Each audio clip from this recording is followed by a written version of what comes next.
माझा पहिला प्रश्न आहे, सगळ्यांच्या मनात मेहबूबजी पहिला प्रश्न हा आहे की शरद पवार नुकतंच असं सूचित करत होते की काय एकत्र येण्याच्या बाबतीत सुप्रिया सुळे आणि नेते निर्णय घेतील. सुप्रिया सुळे म्हणाल्या हा निर्णय केंद्रापासून दिल्लीपासून सुरू होईल आणि महाराष्ट्रापर्यंत येईल, but there won't be any timeline.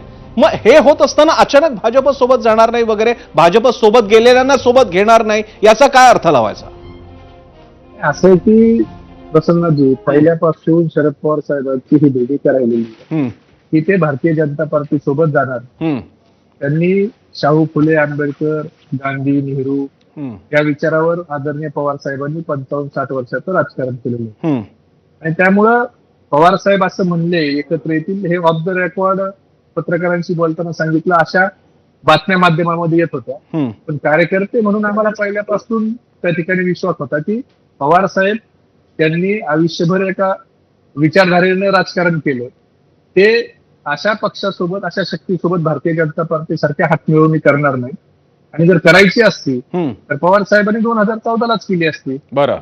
किंबहुना आता ज्यावेळेला पवार साहेबांचा पक्ष फोडला चोरला, सगळे लोक काढून घेतले, निवडणूक आयोगाच्या माध्यमातून पक्ष काढून घेतला, तरीही पवार साहेब 2024च्या लोकसभा असेल विधानसभा असेल त्यामध्ये भारतीय जनता पार्टीच्या धोरणाच्या विरोधात लढलेत. आणि आज जेवढेही कायदे पास होत आहेत मेहबूबजी भाजप सोबत जाणं एवढाच मुद्दा नाही, भाजप सोबत जाणं हा एक भाग, भाजप सोबत गेलेल्यांना जवळ घेणं, त्यांच्यासोबत जाणं. माझा थेट प्रश्न आहे, अजित पवारांना एकत्र येणं, सोबत येणं, पुन्हा विलीन करणं हा पर्याय संपलाय का शरद पवारांच्या राष्ट्रवादी? की हा पर्याय आमच्याकडे कधी नव्हता. 2 जुलैला ज्या वेळेला आमचे 2 पक्ष झाले एका पक्षाचे, त्याच वेळेला ज्या लोकांना सत्तेत जायचं होतं, ज्या लोकांच्या काही अडचणी असतील, सत्तेत जायचं असेल, त्या लोकांनी अजितदादाच्या सोबत जाणं पसंत केलं.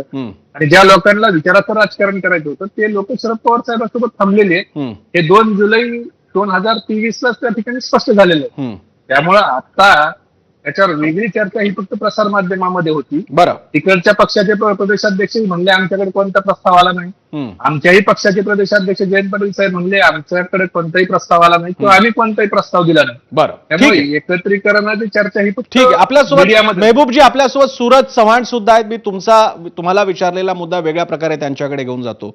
सूरज चव्हाणजी, आता मध्यंतरी राष्ट्रवादीच्याच एका कार्यक्रमात बोलत असताना शरद पवार असं म्हणाले की आपल्यासमोर आजच्या काळात 2 पर्याय आहेत, तुकाराम आणि नथुराम. आपण तुकारामांच्या सोबत जायचं आहे.